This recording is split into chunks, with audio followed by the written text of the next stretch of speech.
प्यारे विद्यार्थियों, अभी तक हम लोगों ने हिंदी साहित्य के विकास के अंतर्गत हिंदी गद्य साहित्य की विधाएं, जिसमें प्रमुख विधाएं एवं गौण विधाओं का अध्ययन कर लिया है। और अब हिंदी साहित्य के अंतर्गत काव्य को किस प्रकार से साहित्यकारों ने अपने हिंदी को विकसित करने के लिए किस रूप में इसको अंगीकार किया है, इसके किन किन पक्षों को अपने रचना का आधार बनाया है, आइए हम लोग इसको देखते हैं। पहले यह जान लें कि काव्य है क्या। काव्य भरत मुनि को संस्कृत काव्य शास्त्र का प्रथम आचार्य माना जाता है। भरत मुनि को संस्कृत काव्य शास्त्र का प्रथम आचार्य माना जाता है। भरत मुनि की प्रसिद्ध रचना है नाट्यशास्त्र, जिसे पंचम वेद भी कहा जाता है। शाब्दिक दृष्टि से अगर हम काव्य का सामान्य अर्थ लें तो कवि की रचना को ही हम काव्य कहते हैं। कवि की रचना को ही हम काव्य कहते हैं। परिभाषा देखते हैं।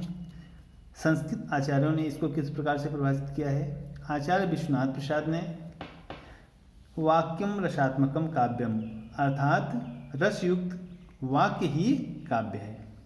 आचार्य भामा, जो कि संस्कृत के प्रसिद्ध आचार्य रहे हैं, इन्होंने क्या कहा है, शब्दार्थो सहितो काव्यम, अर्थात शब्द और अर्थ के स्वभाव को ही काव्य कहते हैं। और आधुनिक आचार्यों ने इसे किस प्रकार से परिभाषित किया है, आइए प्रमुख जो आचार्य हैं हिंदी के उसको हम देखते हैं। आचार्य महावीर प्रसाद द्विवेदी ये कहते हैं, अंतःकरण की प्रवृत्तियों के चित्र का नाम ही कविता है। अंतःकरण की वृत्तियों के चित्र का नाम ही कविता है। आचार्य रामचंद्र शुक्ल, जो कि प्रसिद्ध आलोचक माने जाते हैं, हिंदी की मुक्ति की साधना के लिए हृदय की मुक्ति की साधना के लिए मनुष्य की वाणी जो शब्द विधान करती आई है उसे ही कविता कहते हैं। ठीक, इन्होंने कविता को हृदय की मुक्तावस्था का नाम दिया है। हृदय की मुक्तावस्था कविता कहलाती है। ठीक, इन्होंने इस प्रकार से भी परिभाषित किया है।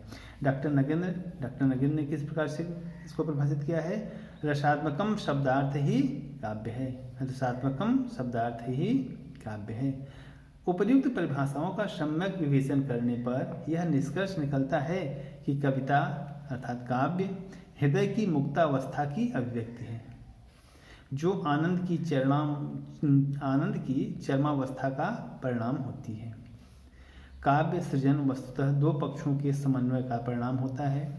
प्रथम बाह्य पक्ष, जिसे बाह्य स्वरूप भी हम कह सकते हैं, दूसरा आंतरिक पक्ष या आंतरिक स्वरूप। इस प्रकार इसके दो पक्ष हो गए, बाह्य पक्ष और आंतरिक पक्ष। काव्य के वास्तविक स्वरूप को समझने के लिए इन दोनों पक्षों को समझना आवश्यक है। अब इन दोनों पक्षों में कई तत्व होते हैं। इन तत्वों को जब हम समझ लेंगे तभी हम कविता को, पद्य को या काव्य को समझ पाएंगे। अब आइए बाह्य पक्ष में कौन कौन से तत्व होते हैं। बाह्य पक्ष के अंतर्गत 6 तत्व आते हैं।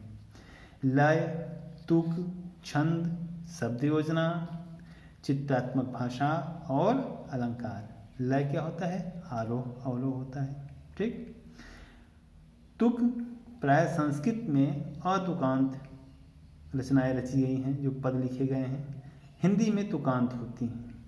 हिंदी में तुकांत रचनाएं वो होती हैं जिसके अंत में किसी जो शब्द की आवृत्ति होती है वो अंत में उसकी दिखलाई पड़ती है। ठीक, स्मरण में यह आसान होता है, जैसे दोहा और चौपाई आदि। छंदों का निर्धारण वर्ण एवं मात्राओं के आधार पर किया जाता है। इसका निर्धारण कैसे किया जाता है, वर्ण एवं मात्रा के आधार पर किया जाता है। शब्द योजना, कविता का सौंदर्य उपयुक्त शब्द चयन द्वारा ही निखरता है। भारतीय काव्य शास्त्र में शब्द शक्तियों की संख्या 3 बताई गई है, अभिधा, लक्षणा और व्यंजना। कविता में कहाँ पर किस प्रकार की शब्द शक्ति का प्रयोग करते हुए शब्द का चयन करना है, यह बहुत ही महत्व रखता है। ठीक, अब आता है अगला चित्रात्मक भाषा। थोड़े से शब्दों के द्वारा अधिक भावों को प्रकट कर देना या प्रकाश में लाना, यही क्या कहलाता है, चित्रात्मक भाषा कहलाती है। ठीक, जैसे बिहारी के दोहे हैं, थोड़े से ही शब्दों में उसमें भाव इतने अत्यंत गंभीर भरे होते हैं कि पाठक का हृदय जैसे ज्ञान गंगा में स्नान कर लिया हो, इस स्थिति को प्राप्त हो जाता है। अब अगला है अलंकार। साहित्याचार्यों की माने तो अलंकार के बिना कविता ही संभव नहीं है। अलंकारों को हम लोग अभी विशेष रूप से पढ़ेंगे। कई प्रकार के अलंकार साहित्यकारों ने, काव्यकारों ने निरूपित किया है। इसका विवेचन हम लोग अभी आगे स्वतंत्र रूप से करेंगे, क्योंकि यह आपके पाठ्यक्रम में है और पाठ्यक्रम में होने के कारण इसको हम अच्छे से पढ़ेंगे। ठीक, अब आइए बाह्य पक्ष का हो गया। बाह्य पक्ष में 6 अंग होते हैं। अब आंतरिक पक्ष में हम देखते हैं आंतरिक स्वरूप।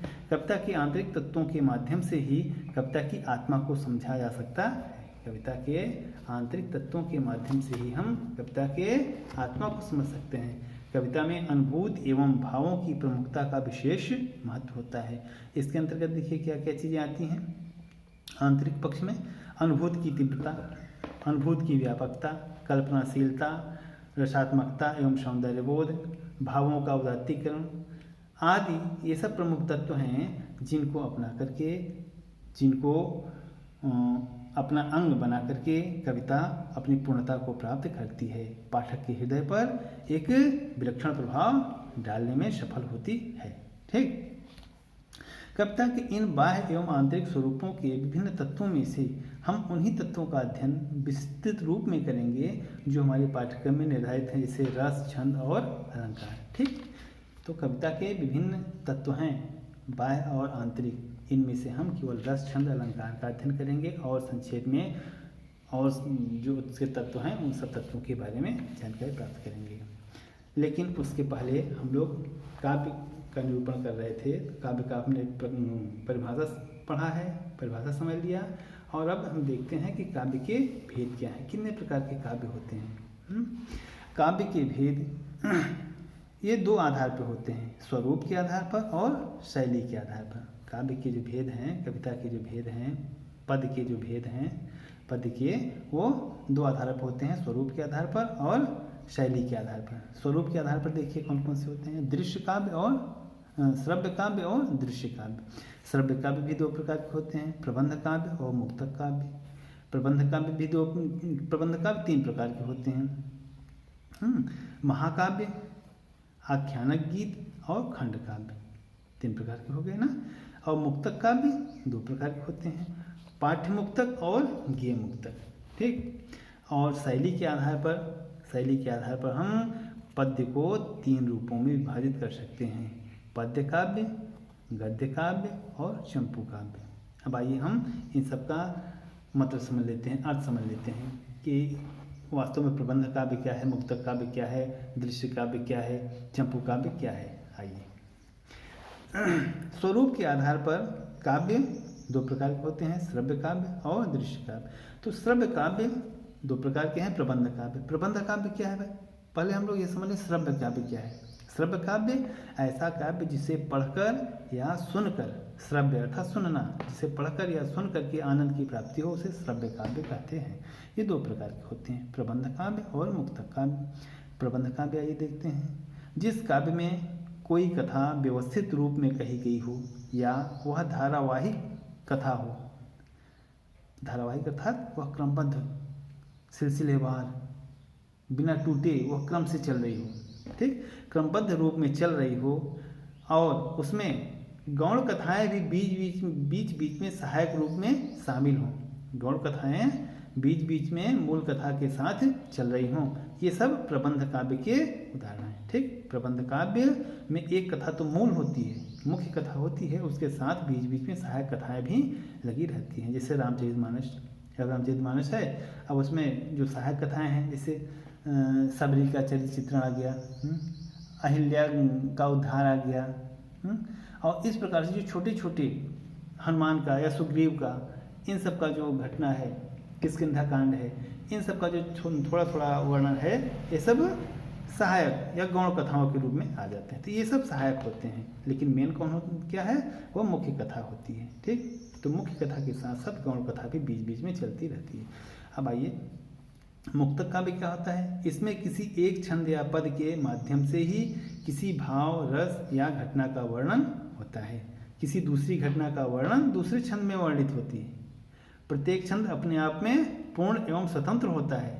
गीत, कवित, दोहा, भर्तृहरि शतक और अमरूक शतक इसके सुंदर उदाहरण, अमरूक शतक इसके सुंदर उदाहरण हैं। अब आइए प्रबंध काव्य के भेद देखते हैं। ठीक, प्रबंध काव्य में 3 हमने आपको बताया था ना पहले।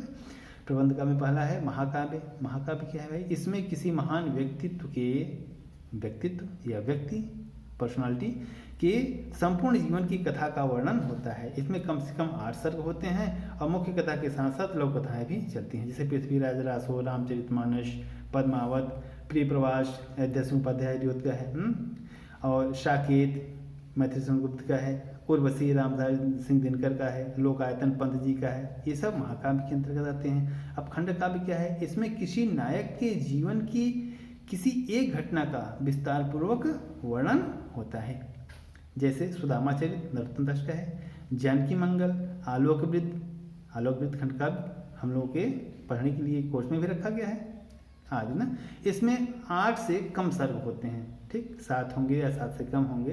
पंचवटी, जयद्रथ वध, नहुस, हल्दी घाटी, गंगावतरण, रत्नाकर का है गंगावतरण, पथिक आदि इसी प्रकार की रचनाएं हैं। अब आइए आख्यानक गीत देखते हैं। प्रबंध काव्य के अंतर्गत आता है, जो कि महाकाव्य और खंड काव्य से भिन्न पद्यबद्ध कहानी को आख्यानक गीत कहते हैं। इसमें वीरता, बलिदान, प्रेम, करुणा आदि की प्रेरक घटना चित्रों के माध्यम से कथा कही जाती है। ठीक, इसकी प्रमुख विशेषताएं गीतात्मकता एवं नाटकीयता है। ठीक, जैसे झांसी की रानी, रंग में भंग, बिकट भट्ट आदि। ठीक है। अब इसके बाद हम लोग देखते हैं मुक्तक। मुक्तक में क्या है भाई? मुक्तक काव्य के भेद देख लें। मुक्तक काव्य में भी 2 भेद हैं, पाठ्य मुक्तक और गेय मुक्तक। पाठ्य मुक्तक क्या है? इसमें विषय की प्रधानता होती है। इसमें छोटी छोटी विचार प्रधान रचनाएं होती हैं। इसमें भावों की अपेक्षा विचारों पर अधिक महत्व दिया जाता है। इसमें जो प्रसंग होते हैं उसी की अनुकूल भावानुभूति का चित्रण होता है। ठीक, तार सप्तक की रचनाएं, सुमित्रानंद पंत का पतझड़, निराला की भिक्षु, वह तोड़ती पत्थर आदि ऐसी ही रचनाएं हैं। ठीक, अब आइए गेय मुक्तक में देखते हैं। इसे गीत या प्रगीत काव्य भी कहते हैं। अंग्रेजी शब्द लिरिक हम लोग छोटे बच्चों को जब देखिए, घर में जो छोटे बच्चे हैं उनको जब पढ़ाई होता है तो लिरिक होता है ना।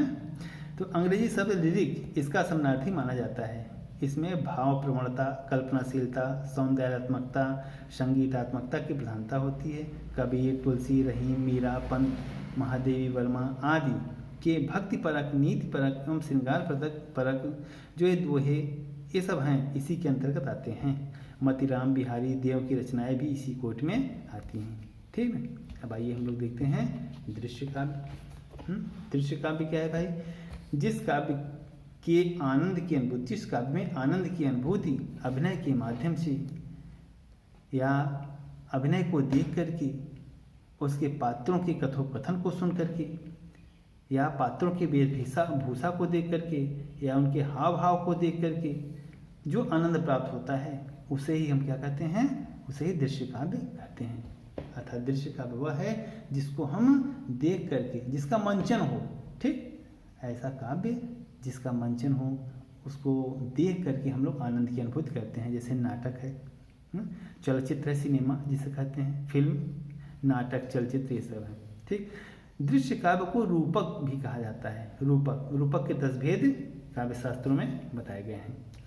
इस पर विस्तृत चर्चा करने की आवश्यकता नहीं है, बस संक्षेप में जान लीजिए। दृश्य काव्य को रूपक भी कहते हैं। अब शैली के आधार पर जो काव्य भेद हैं उसको हम लोग देखते हैं। शैली के आधार पर पद्य काव्य, किसी कथा का वर्णन पद्य के रूप में गाए जाने वाले छंदों में किया जाता है, उसे हम पद्य काव्य कहते हैं। जैसे रामचरितमानस है। गद्य काव्य क्या है? इसमें किसी कथा का वर्णन छोटे छोटे काल्पनिक शब्द चित्रों का समावेश करते हुए साधारण गद्य से भिन्न भावपूर्ण गद्य के रूप में किया जाता है। इसमें संवेदनशीलता और रसात्मकता तो छंदोबद्ध काव्य के समान ही होती है, किंतु माध्यम गद्य प्रधान होता है? दुर्गेश नंदिनी की रचना है शारदीय, दोपहरिया, स्पंदन। अज्ञेय की रचना है चिंता। राम प्रसाद विद्यार्थी की रचना है रावी की शुभ्रा। ये सब इसी प्रकार की रचनाएं हैं। ठीक, अब आइए चंपू काव्य जान लेते हैं। चंपू काव्य क्या है भाई? चंपू काव्य नया आप लोगों के लिए लग रहा है। चंपू काव्य, इसमें किसी घटना का वर्णन गद्य एवं पद्य दोनों के मिश्रित रूप में होता है। जैसे यशोधरा, मैथिली गुप्त की रचना है यशोधरा। ठीक, तो ये काव्य हो गए, काव्य के रूप हो गए। और इस प्रकार से अब हम लोग काव्य क्या है, काव्य के आंतरिक एवं बाह्य स्वरूप को हम लोगों ने पढ़ लिया। और आंतरिक और बाह्य स्वरूप के अंतर्गत अब हम लोगों को जो पढ़ना है, कोर्स में निर्धारित है, वो रस, छंद और अलंकार है। तो काव्य क्या है?